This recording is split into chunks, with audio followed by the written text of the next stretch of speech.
Eu nasci num povoado pequeno, que já cresceu bastante, hoje tem uns 7.000 habitantes, mas quando eu não sei, nasci, eu não sei se tinha 250. Isso em 1966. Tá pequeno. São Bento do Inhatá, é um povoado no município de Amélia Rodrigues, no município que fica às margens da BR-324, caminho de Salvador. É fácil de reconhecer, é aquela cidade que tem uma passarela de cimento, que ali foi dinheiro mais jogado fora da história, não serve para nada aquela passarela.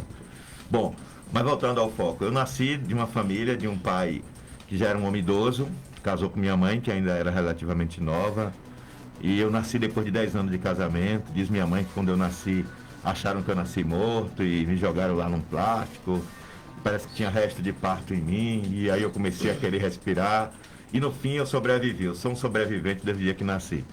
Cresci nesse lar, muito humilde, casa de taipa, de chão batido, mas de muito amor, de muito cuidado, de muita proteção. E fui crescendo. Aos 11 anos perdi meu pai de um AVC e fiquei ajudando minha mãe.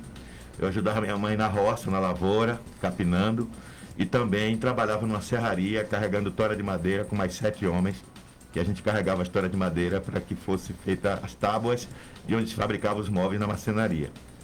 E fui trabalhando de tudo, né? Fui peão de prefeitura, fui cobrador de ônibus, fui vendedor de picolé, vendedor de maxixe, vendedor de farinha, vendedor de sandália. Eu fui balconista de armazém, eu fui de tudo um pouco. E aí, aos 11 anos, quando eu perdi meu pai, aquilo mexeu comigo, eu comecei a ler a Bíblia. Mas seus pais já eram evangélicos? Não, meus pais não eram evangélicos. Meus pais não eram evangélicos. E eu comecei a ler a Bíblia como uma fonte de consolo. Uma vizinha tinha uma Bíblia. E quando foi aos 15 anos, eu entreguei a vida ao Senhor Jesus, me converti na Igreja Batista. E aos 19 fui para o seminário. Aos 22 eu me casei. E aos 24 fui pai e vim ser pastor aqui em Juazeiro. E aqui estou há 32 anos, servindo ao Senhor com alegria nessa terra maravilhosa que me acolheu. E que é como se eu fosse filho daqui. Eu amo tanto Juazeiro que parece que eu nasci aqui. E a minha experiência com o Evangelho, ela foi construída ao longo desse período, entre os 11 e os 15 anos, quando eu me converti. À medida que eu ia lendo a Bíblia, eu ia me apaixonando pela palavra de Deus e sentia um desejo cada vez mais crescente de servir ao Senhor. Até que um dia, num culto feito numa praça por uma igreja de Feira de Santana, eu aceitei Jesus como Salvador e eu me tornei pastor porque aos 15 anos eu fui morar em Salvador. Eu fiquei 4 meses morando em Salvador, não deu certo, voltei com meu tio e eu fui na primeira igreja batista do Brasil, que era o pai do atual apóstolo Milton Ebenezer, que chama Milton Ebenezer também, hoje mora nos Estados Unidos. E chegando lá, ele estava pregando sobre missões, o desafio de missões, e perguntou quem queria entregar a vida ao Senhor para a obra missionária. Mas ele falava em outros países, África, Ásia, e eu fui à frente com 15 anos. E nunca esqueci aquele chamado que eu senti em meu coração. E aos 19 anos eu abandonei a faculdade de economia, eu estudava economia. Nessa época eu trabalhava em um banco, eu era bancário, e eu larguei tudo para ir para o seminário. Fui chamado de tolo, bobo, porque quando você tem um sonho, quando você tem um direcionamento de Deus na sua vida, você não deve atentar para o que as pessoas à sua volta dizem. O sonho é seu, Deus colocou em você. Então quem tem que correr atrás é você e não se importar com as críticas. As críticas, elas podem nos abater ou nos fortalecer. Tudo depende do olhar que a gente lança sobre elas. E eu cresci com muita dificuldade. Tudo que eu passei na vida foi com muita dificuldade. E isso me tornou forte e resiliente. E quais ainda são seus sonhos mais para frente? Seus projetos? Eu ainda tenho muitos sonhos, né? Eu tenho, por exemplo, alguns textos meus escritos que daria para escrever uns 10 livros guardados. Eu pretendo ainda organizá-los e escrever uma série de livros, alguns deles voltados para a educação da inteligência emocional, educando a alma para a vida. E eu me preocupo muito com isso que você falou aí há pouco, né? Da pessoa que tem o destempero emocional. Lembrando o humano, somos humanos, mas lembrando que temos que procurar amadurecer e evoluir emocional, intelectualmente, a cada dia. Então, tem alguns textos escritos sobre esse tema. Também tenho vontade de, um dia, se Deus me der a graça, eu estou com 55 anos, me tornar um professor universitário ainda. Né? Não é uma questão de vaidade, é uma questão de querer contribuir com a mente, com a formação da mente dos nossos jovens, que está sendo, sob muitos aspectos, corrompida com uma visão humanista desprovida de qualquer base cristã. E até mesmo alguns professores que se dizem cristãos estão muito mais comprometidos com os valores seculares do que com os valores da palavra de Deus. Também desejo formar uma escola de missões, para formar missionários para servir ao reino de Deus em vários lugares, principalmente nas regiões mais interioranas de nosso município. Vivenciando a política, eu tive a oportunidade de ir a lugares que eu não sabia nem que existia em Juazeiro. E hoje eu tenho um mapeamento muito claro de quem é Juazeiro, como ela é, onde estão os povoados de Juazeiro, a realidade de cada canto de Juazeiro. Então esse aprendizado, eu creio que Deus está me preparando para uma outra coisa melhor no reino lá na frente. E por fim, a oportunidade de também ajudar as pessoas a pensar politicamente e agir politicamente de uma maneira ética. Você vê esse episódio lamentável agora que envolveu o ministro da Educação. Líderes cristãos se aproveitando da influência para ganhar propina. Isso é lamentável no meio político. É como você falou há pouco das críticas. Outro dia eu fui acusado de receber propina. Alguém disse que eu estava recebendo. Uma pessoa cristã, um líder cristão, por pura maldade, falou isso. E eu nunca recebi, graças a Deus. Muito pelo contrário. Eu já recebi propostas para fechar negócio com determinado segmento secular, vinda de gente de fora do governo. E se você fizer comigo, eu te dou tanto. E eu disse, estou fora. E me respeite. E com essas pessoas eu não quero nem sentar na mesma mesa.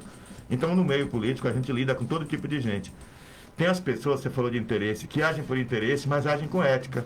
Ela diz, olha, eu tenho um serviço aqui para oferecer, eu tenho um produto para vender, e eu soube que vocês estão precisando.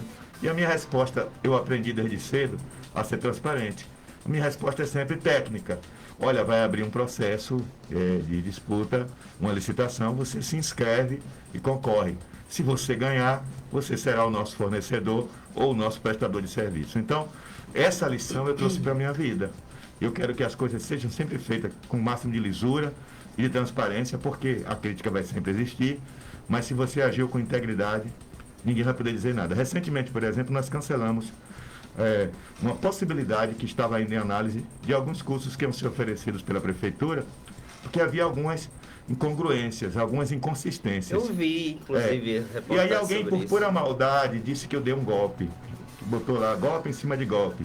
E aí pessoas nem leram a matéria, já tiraram conclusões. Só que eu estava negociando com o governo federal a realização do Qualifica Mais, que é para trazer uma visão de empreendedorismo no nosso povo. Porque o nosso povo precisa aprender a sonhar, o nosso povo precisa compreender o seu potencial. Juazeiro é uma terra de um povo inteligente, de um povo empreendedor, de um povo corajoso. Nós estamos aqui com o Kleber Jônio, que eu conheço há muitos anos. Eu lembro quando esse menino quis criar a Rádio Vitória, que ele chegou um dia lá na igreja pedindo assinaturas para um abaixo-assinado. Lembra disso, Kleber Jônio? E esse menino subiu e desceu. Teve pastor que bateu a porta na cara, não deu importância a ele. E depois esse mesmo pastor ele veio aqui para a rádio fazer programa. E eu acreditei no sonho dele, mas quem correu atrás do sonho foi ele, porque o sonho era dele. E hoje, 11 anos depois, a Rádio Vitória está aqui sendo uma bênção para a nossa cidade. Então a gente precisa implantar nos nossos jovens uma visão empreendedora. E esse curso, que é uma parceria nossa com o governo federal, não vai custar nada aos cofres públicos. E vai ser 500 vagas. Nessa primeira etapa, 150 vagas. Depois mais 350. Já estou em negociação com o governo federal para trazer mais 500 vagas no ano que vem. Agora imagine se a gente capacitar 1.000 pessoas em Juazeiro para pensar e agir dentro de uma ótica de empreendedorismo. Lá em Israel, eu estava lendo sobre isso esses dias, as crianças são educadas desde cedo a pensar com mente de empreendedora. Como é que eu posso fazer para prosperar, para gerar riqueza? Não é a visão de estude para fazer concurso, para ter estabilidade. É uma visão de empreendedorismo. Eu não estou dizendo que é errado fazer concurso, não estou dizendo que é isso, mas você tem que sonhar muito alto.